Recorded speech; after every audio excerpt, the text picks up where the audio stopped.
시골에서 자란 사람은 송아지가 자라서 어미소가 될 때 코를 꿰는 장면을 여러분 보았을 것입니다. 장경들이 와서 이제 어미소가 된 송아지를 잡고서 코를 깨려고 하면 그냥 발부둥을 칩니다. 저는 그 장면을 여러 번 보고 얼마나 아플까, 참 무자비하구나, 코를 꿰지 않으면 안 될까 이런 생각을 했습니다만, 여러분 사실 농부들이 코를 안 꿰는 소를 가지고서 농사를 지을 수가 없습니다. 코를 꿰지 않은 소는 주인의 쓰기에 합당하게 되지 않습니다. 또 미국에는 목동들이 양을 치면서 혹은 또 소몰이를 하면서 말을 탑니다. 그런데 말을, 그 길을 꺾지 아니하면 그 말 탈 수 없어요.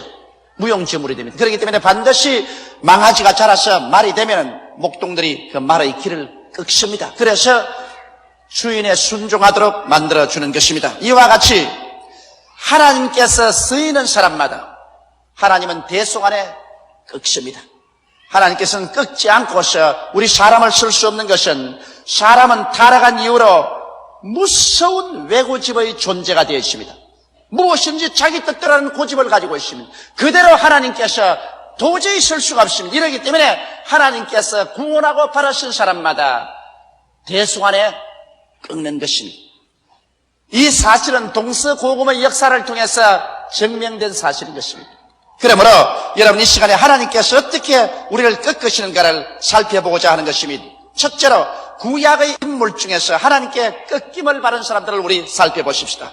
말할 필요 없이 아브라함인 것입니다. 아브라함은 믿음의 조상입니다. 나이 75세 영광의 하나님께서 아브라함에게 나타나서 내가 네게 명하노니 내 전토 친척 아비 집을 떠나 내가 네게 지시할 땅으로 가라. 그러면 내가 너로 큰 민족을 이루고 너에게 복주고 복주며 번창케 하고 번창케 하려고 말한 것입니다. 이와 같이 위대한 하나님의 약속을 받고도 아브라함이 순종을 할 때 자기 고집대로 순종을 한 것입니다. 전토를 떠나라고 했는데 전토에서 얻은 모든 재산과 노비들을 다 데리고 갔으며 친척을 떠나라고 했는데도 불구하고 조카를 데리고 갔었습니다. 이러므로 순종하는 체 했지만 실제로는 자기 속에 계산해서 자기 하고 싶은 일은 다 하고 갔었습니다. 그러므로 하나님께서는 아브라함을 꺾기로 작정했습니다. 아브라함이 이기 양양에서 가나안 땅에 와보니 축복은커녕 완전히 가뭄이 들어서 천지가 다 불타고 있습니다. 마실 물 한 방울 없고 먹을 목초 하나도 없습니다. 종들은 배가 고파 다 달아나고 가지고 온 짐승들 다 굶어 죽었었습니다. 밥 달라고 우는 조카와 거기에 허덕이는 아내를 데리고 하나님께서 가라고도 하는 애굽 땅으로 피난을 가셨습니다. 그러나 자기 아내가 이쁜 것을 보고 애굽 사람들이 자기를 죽이고 자기를 매몰시켜버리고 아내를 빼앗아갈까 싶어서 자기 아내를 동생이라고 불렀습니다. 그래서 애굽에 내려가서 바로 왕에게 자기 아내를 시집 보냈습니다. 이 얼마나 치욕적인 일인 것입니까? 사람이 여러분 어지간히 답답해야 자기 아내를 동생이라고 해서 시집을 보내겠습니까? 거기에서 그는 치욕적으로 꺾였습니다. 아브라함은 견딜 수 없는 모욕 가운데서 그는 그의 고집이 꺾이고 자기 자랑이 꺾이고 자기 자신이 꺾이고 이제는 자기로서는 아무것도 할 수 없다. 힘으로도 안 되며 능으로도 안 되며 오직 하나님의 신으로밖에 되지 않는다는 것을 절실히 깨달았게 되셨을 때 하나님께서는 꺾인 아브라함을 다시 이렇게 세우셔서 그 아내를 돌려주시고 다시 가나안 땅으로 나와서 젖과 꿀이 흐르는 가나안 땅을 상속으로 받을 수 있도록 만들어 주신 것입니다. 이삭을 또 보십시오. 이삭은 단번에 꺾였었습니다. 아브라함이 이제 100세 낳은 아들입니다. 약 아브라함의 나이가 120여세가 되었을 것이라고 저는 추정을 합니다. 그런데 눈에 넣어도 아프지 않을 만이 귀하고 아름다운 자기의 아들 이삭이 집안일을 돌보는데 얼마나 귀여운지 모릅니다. 그런데 하나님께로부터 청천벽력의 명령이 떨어졌습니다. 아브라함아, 내 사랑하는 내 외독자 이삭을 모리아산에 데려가서 잡아서 내게 번제로 드리라. 이게 웬 말입니까? 그러나 아브라함은 깨어진 사람입니다. 이제는 하나님 앞에서 인간의 이론이나 논리를 내놓지 않습니다. 하나님이 말씀하시면 흥하든지 망하든지 성하든지 쇠하든지 살든지 죽든지 얘밖에 없는 사람으로 되어버린 것입니다. 꺾인 사람은 그렇게 된 것입니다. 아브라함은 두말하지 않고 그 아들 이삭을 데리고 장작을 어깨에 짊어지게 하고 불과 칼을 들고 모리아산에 가셨습니다. 사흘 길을 걸어 모리아산에 가서 단을 쌓아놓고 난 다음 아버지가 아들에게 말합니다. 하나님께서 너를 잡아 제물로 드리란다. 여기에서 여러분 이삭은 치명적으로 꺾여야 되는 것입니다. 어느 사람치고 여러분 살고 싶지 않은 사람이 어디 있습니까? 그런데 하나님께서 자기를 잡아 제물을 드리라고 한다면서 아브라함이 자기를 묶기 시작하는데 20대 청년기에 만일 자기가 꺾이지 않으셨으면 아버지를 밀쳐버리고 도망칠 수 있습니다. 그런데도 불구하고 그 깊은 고민 속에서 이삭은 꺾였습니다. 하나님의 뜻이면 죽어야죠. 하나님이 죽으라면 죽어야 돼. 하나님이 번제로 드리라면 번제로 내가 드려짐을 받아야 될 것 아니겠습니까? 그러므로 즉시로 이삭은 꺾였기 때문에 여러분 이삭의 생애를 보십시오. 이삭은 별로 환난을 당하지 않았습니다. 그때 이후로 계속해서 축복만 받았지 이삭은 환난을 많이 겪지 않았습니다. 그러나 이삭의 아들 야곱은 고집불통의 나쁜 꾀를 가진 사람이었습니다.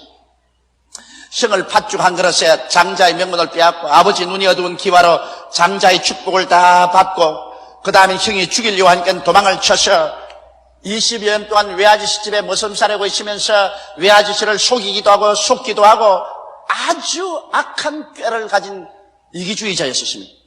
그래서 외아저씨 집에서 야간 도주를 해서 처자를 때리고 재산을 때리고 오다가 외아저씨의 습격을 받아서 잡혔습니다만 꿈에 하나님이 외아저씨에게 나타나서 그 사람에게 손대지 말라고 하셨습니다. 그러므로 외아저씨가 하는 말이 만일 하나님이 꿈에 나타나서 너에게 손대지 말라고 말하지 않았으면 너는 내 손에 죽었다고 했습니다. 그러므로 너는 다시는 국경을 넘어오지 마라. 넘어오는 날엔 죽는다고 했습니다. 고향 산천 돌아가니 형이 겁이 나서 사람을 미리 보내어서 자기 온다는 것을 보고하니까 형이 절치부심하고 칼을 갈고 기다렸다가 400명의 군대를 거느리고 동생을 치러옵니다. 그 소식을 들으니 뼈가 녹고 간담이 녹습니다. 뒤에는 외아저씨가 죽이려고 하지 앞에는 형이 400인의 군대를 거느리고 오지 자기는 쓸 곳이 없습니다. 그래서 처자와 모든 짐승떼를 야복감을 다 건너가게 하고 자기는 이쪽 벽 나루터에 앉아있는데 갑자기 밤에 하나님의 사자가 와서 덤벼들으십니다. 그리고 그를 항복시킬 것입니다. 얼마나 야곱이 기가 강했던지 항복을 안 당하고 자기 고집대로 하려고 밤새도록 실험을 하다가 아침에 천사가 손을 들어 그 환도뼈를 치매 이 환도뼈가 그어져서 절름발이가 되고 마는 것입니다. 자기가 절름발이가 되어서 달아날 수 없는 것을 알게 되자 거기에서 야곱은 꺾였습니다. 이제는 하나님이 도와주지 아니하면 인간의 힘으로 능어로 꾀로 되지 않는다는 것을 알게 되자 말자. 그런 하나님을 붙잡고 나를 축복해 주십시오. 축복해 주지 않으면 내가 놓지 않겠나이다라고 말하십니다. 그럴 때 하나님의 사자가 내 이름이 뭐냐 하니까 야곱입니다고 말하십니다. 이제부터 내 이름을 이스라엘이 하리라. 하나님과 다투어서 이긴 자라 하리라고 말씀하셨습니다. 하나님께 꺾임을 받고 난 다음 그가 일어나서 야복 나루터를 건너니 태양이 떠올라고 했듯이 사람이 꺾이고 나면은 하나님의 축복의 태양이 떠오르는 것입니다. 꺾이기 전에 끝없는 시련이 오지만은 꺾이고 나면은 하나님의 축복의 태양이 떠오릅니다. 그가 나와서 자기의 처자들 앞에 서서 형을 향해서 올 때 동생을 죽이러 오던 형이 하나님의 성령의 감동으로 변화를 받아서 말에서 뛰어나라 동생을 끌어안고 울고 통곡을 하고 환영을 하고 죽이려 온 군대들을 호위병으로 만들어서 고향 땅으로 인도해 가게 된 것입니다. 여러분 요셉이나 모세도 꺾인 사람인 것입니다. 요셉같이 사람이 마음이 맑고 좋은 사람도 종살이 감옥살이로 13년 동안 꺾였으며 모세는 40청년에 이스라엘을 인도해내려고 자기의 지혜와 총명과 청춘과 웅변을 의지하고 나왔지만 실패해서 나머지 40년을 인적이 끊어진 미디안 광야에서 울며 목동의 신세로 지난 동안에 그는 꺾일 대로 꺾이고 상처 입을 대로 상처 입었습니다. 그는 완전히 허리가 휘어지도록 꺾였습니다. 이제는 자기가 자기 자신을 의지하는 것을 다 포기했습니다. 자기의 청춘도 지혜도 총명도 웅변도 다 믿을 수가 없습니다. 80이 되어서 꺾였었을 때 주님이 호렙산 가시들기 부르셔 다시 모세를 만나서 부르셔서 40 청춘에 못하던 일 80 노인을 보내가지고서 이스라엘 300만을 이끌어낼 수가 있는 것입니다. 이러므로 구약의 인물 중에 꺾이지 않고 하나님께 사용함을 받은 사람은 한 사람도 없습니다. 그러면 둘째로 신약의 인물들을 볼까요? 신약의 가장 대표적인 인물이 베드로 아닌 것입니까? 베드로는 정말 자신이 넘치는 사람인 것입니다. 자기는 12 제자 중에서 제일 수제자라는 것을 스스로 자인했습니다. 예수님께서 마지막 성찬을 떼시고 주님께서 겟세마네 동산으로 올라가시기 전에 이런 말씀이십니다. 오늘 저녁에 너희들이 다 나를 버리고 떠나리라. 그때 베드로는 말하기를 이 사람들이 다 당신을 버리고 떠날지라도 나는 감옥에도 죽는데도 주님과 같이 가겠나이라고 혼장담했었습니다. 그 베드로가 겟세마네 동산에서 예수님께서 유다를 중심으로 한 대제사장들이 하속들에게 잡힐 때 예수님을 저버리고 다른 사람과 똑같이 도망을 쳤습니다.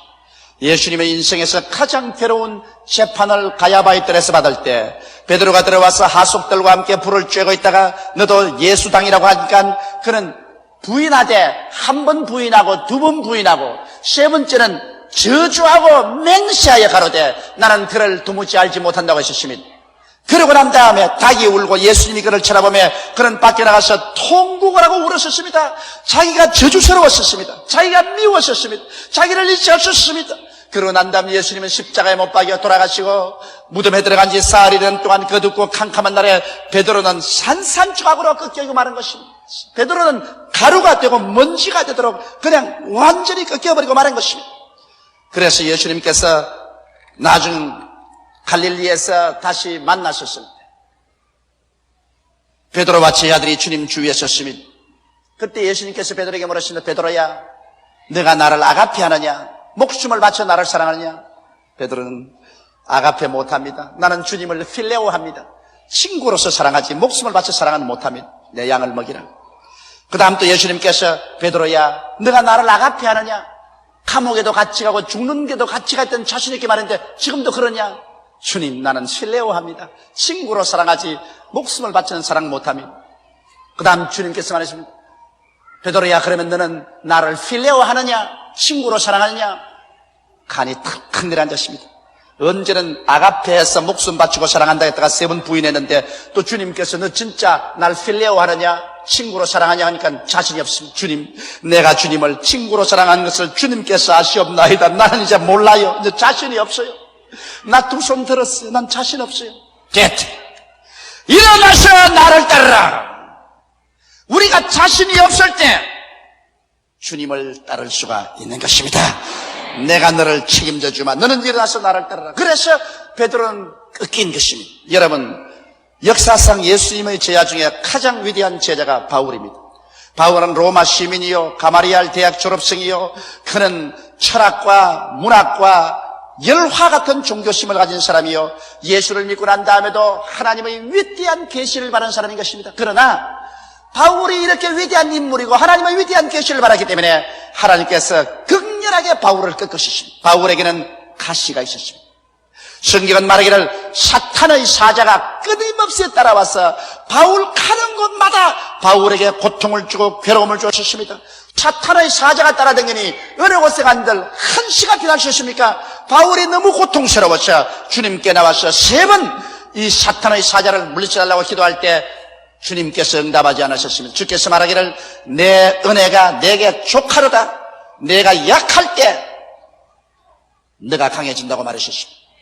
이러므로 바울 선생은 꺾였습니다. 그는 한평생을 꺾였습니다. 한 번만 꺾인 게 아니라 너무 바울은 위대한 인물이고 너무 하나님의 큰 계시를 받았기 때문에 이 바울을 완전히 꺾어놓지 않고는 하나님께서 순종하는 그릇으로 쓸 수 없기 때문에 바울은 무자비하게 꺾였습니다만 꺾이면 꺾일수록 그는 더 위대하게 하나님께로 사용당하는 사람이 된 것입니다. 오늘 세 번째로 나는 여러분께 말씀드리고 싶은 것은 그러면 왜 하나님께서 우리를 꺾으십니까? 여러분, 우리는 베드로나 바울처럼은 안 꺾일지 몰라도 오늘날 주님께서 사용하는 사람마다 안 꺾는 사람은 없습니다. 농부가 사용하는 소에 코를 안 깨는 것 보았습니까?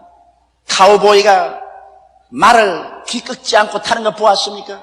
하나님이 꺾지 않는 사람을 하나님께서 사용하는 것을 보았습니까? 오늘날 누구를 불구하고 죄인이 예수 믿고 나올 때 하나님이 일단 꺾어야 예수를 믿습니다. 예수 믿고 나와서 주님을 위해서 크게 일하면 일할수록 하나님은 거듭 허리가 휘어지도록 꺾는 것입니다. 오늘날 많은 신학생들이 위대한 주의 종이 되기를 원하는데, 위대한 주의 종이 되기 위해서는 위대하게 꺾여야 된다는 것을 알아야 되는 것입니다. 처참하게 꺾여야 된다는 것을 알아야 되는 것입니다. 왜 하나님께서 꺾으실까요? 그것은 겸손하게 만들기 위한 것입니다. 사람들은 자기가 꽤 잘난 줄 알고 있습니다. 자기 지혜와 총명과 지식과 미모가 괜찮은 줄 알고 있습니다. 그러나 하나님께 매를 맞아 꺾이고 보면 자기 존재가 얼마나 비참하고 보잘것없다는 것을 깨닫게 되는 것입니다. 꺾이는 사람이 비로소 겸손하게 되고 교만을 내어 던져버리게 되기 때문에 하나님께서 달려들어서 우리를 꺾는 것입니다.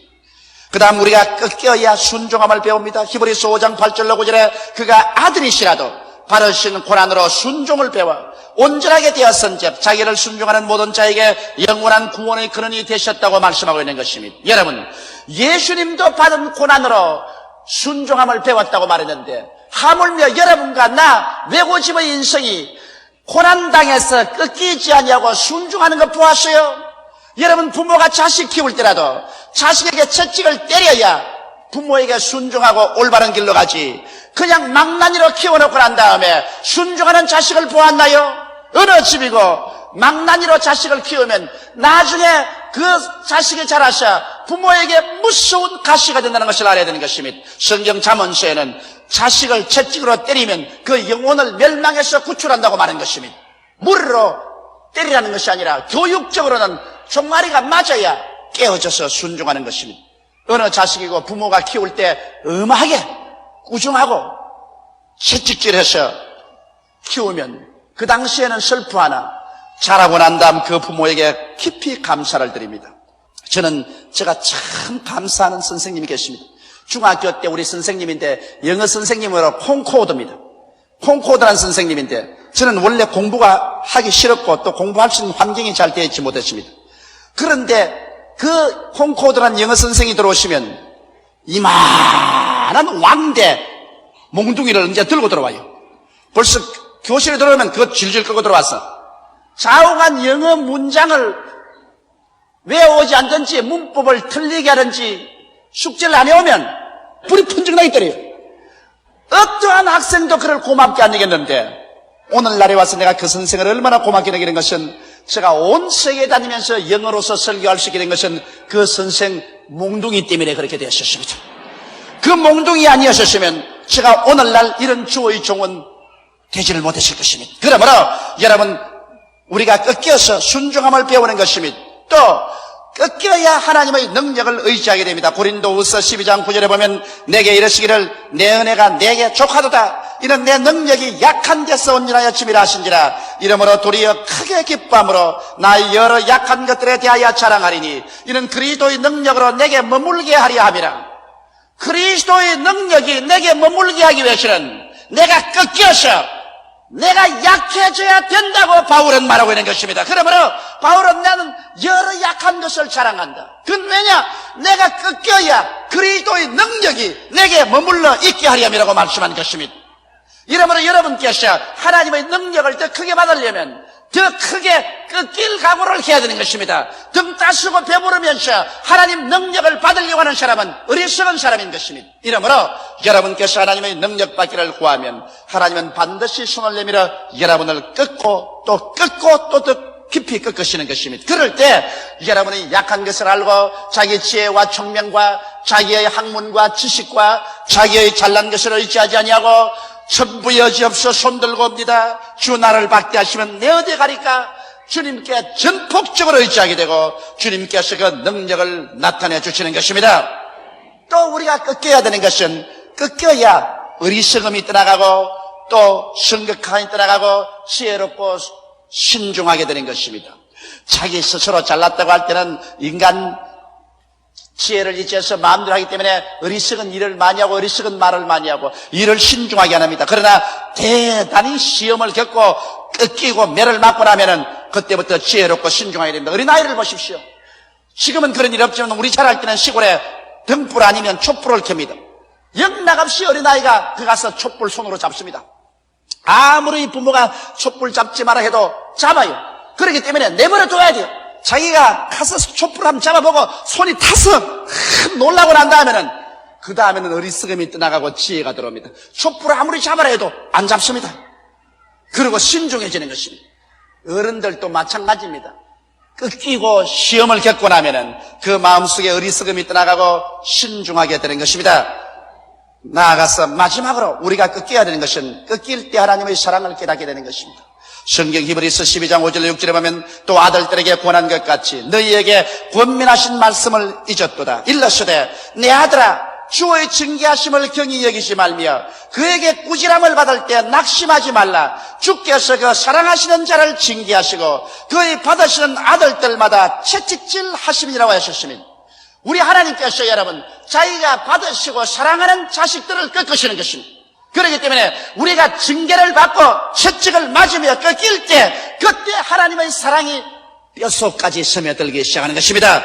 어느 부모든지 자기 자식을 사랑해서 잘 키우려면 그 자식이 울고 불고 반항을 하더라도 채찍을 때리고 꺾습니다. 그것이 부모가 자식을 사랑하기 때문에 그렇습니다. 옛말에도 미운 자식 등 한 개 더 준다는 말이 있습니다. 왜? 밥이나 많이 먹고 죽으라고. 밥만 자꾸 많이 먹으면 그거 소화한다고 씩씩 잠이나 자고 공부 안 합니다. 그 사랑해서 주는 건 아닙니다. 미운 놈 등 한 개 더 주라. 이러므로 사랑하는 자식은 부모가 언제나 그를 경계하고 꾸짖고 채찍질하는 것처럼 여러분 우리가 하나님 앞에 꺾일 때 비로소 하나님의 깊은 사랑을 느낍니다. 저는 저희 과거의 신앙생활을 돌아볼 때 내가 성령을 충만히 받고 은혜를 받은 것보다는 과거에 하나님께 매를 맞고 꾸중을 듣고 채찍을 맞은 것이 얼마나 감사한지 몰라요. 왜냐하면 막 불을 받고 은혜를 받은 것은 시간이 지나가면 잊어버리지만은 그러나 하나님께 꾸중을 듣고 매를 맞고 채찍을 맞고 꺾인 그것은 내 뼈가 되고 내 살이 되고 내 신앙이 성장하고 장성하게 만들어 주신 것입니다.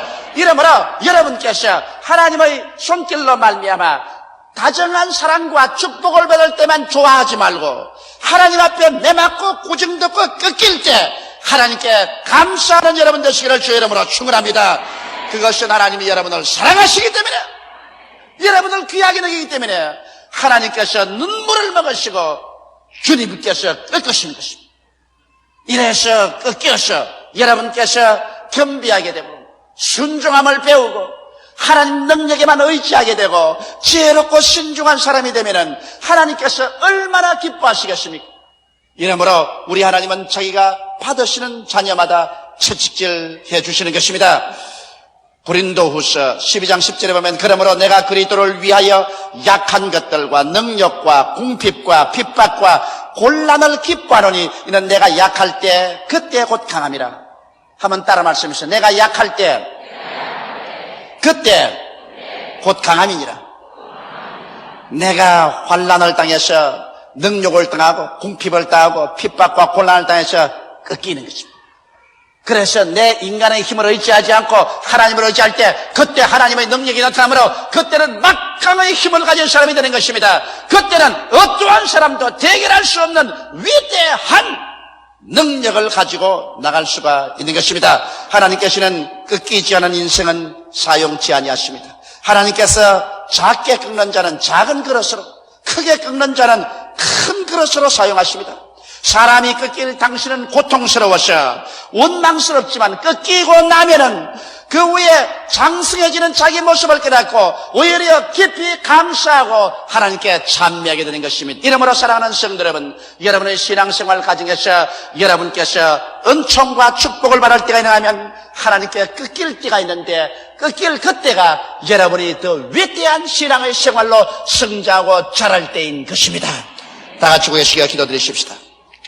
사랑이 많으시고 거룩하신 우리 아버지 하나님, 우리를 품에 품어서 귀하게 사랑해 주실 뿐 아니라 음하게 꾸짖으시고 채찍으로 때리시고 꺾어주시는 우리 하나님 감사하옵나이다.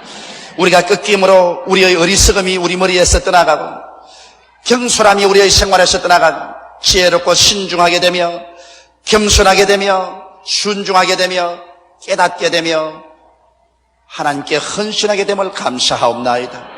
예수님 이름으로 기도드리옵나이다. 아멘.